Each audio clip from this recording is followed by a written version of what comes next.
Welcome to The Last Breakfast. Please enjoy the video.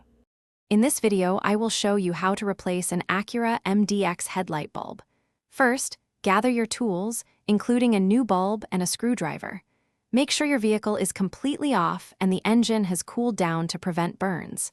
It's also a good idea to wear protective gloves to keep oils from your skin off the new bulb, which can extend its life. Safety first. Now, let's get to the bulb. Open your vehicle's hood and find the back of the headlight assembly. You might need to remove a few plastic covers or an air duct to gain clear access. These are usually held by clips or a few screws.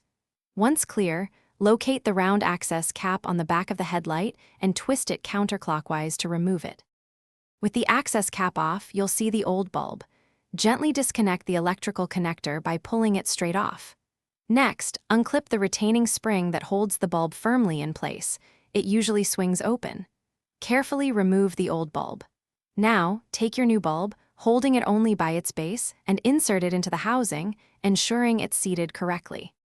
After inserting the new bulb, secure it with the retaining spring and reattach the electrical connector. Make sure it clicks into place.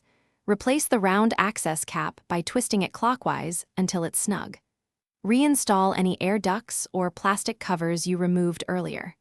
Finally, turn on your vehicle and test the new headlight to ensure it's working properly before closing the hood.